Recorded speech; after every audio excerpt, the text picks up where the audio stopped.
يا مساء الفل والجمال، أهلا وسهلا بيكوا. معاكوا نهلة فؤاد وانت بتتفرج على برنامج خلاصة في 5. تعالى نتخيل سوا حياتي كموظفة قايمة من نومها الساعة 7 الصبح، نفس المنبه ونفس الطريق ونفس الجملة في دماغي: المرتب مش مكفي، بس أعمل إيه؟ سكت شوية وبدأت أحلم. مع بداية السنة سمعت في حظك من برجك عن إن السنة دي ممكن تبقى نقطة تحول، صدقت، بس من غير ما أبقى عارفة هبدأ منين.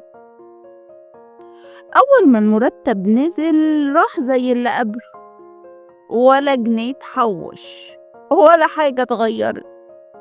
ساعتها فهمت إن الأمنية لوحدها مش خطة.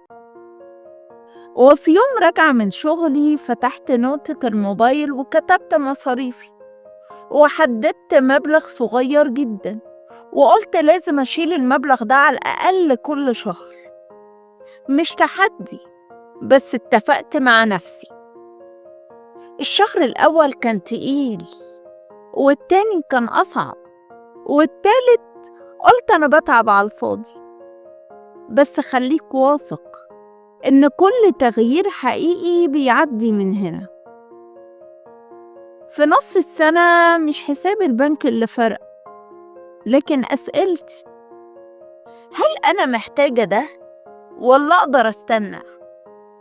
ينفع أختار أحسن؟ ودي كانت أول مرة بحس إن أنا ماسكة الفلوس مش الفلوس اللي ماسكاني. في النهاية وفي آخر السنة ما بقتش غنية، بس ما بقتش قلقانة زي الأول. عايزاك تكون عارف إن التحول المالي لموظف مش معجزة، ده وعي ونظام وصبر. لو انت موظف والسنة دي نفسك تبقى مختلفة، الحلقة الجاية عن أول دخل جانبي حقيقي من غير ما تسيب شغل.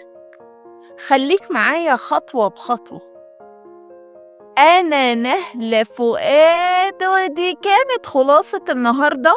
استناني كل تلات وجمعة، وما تنساش تعمل لايك وتشترك وتفعل الجرس عشان تكمل معايا الرحلة.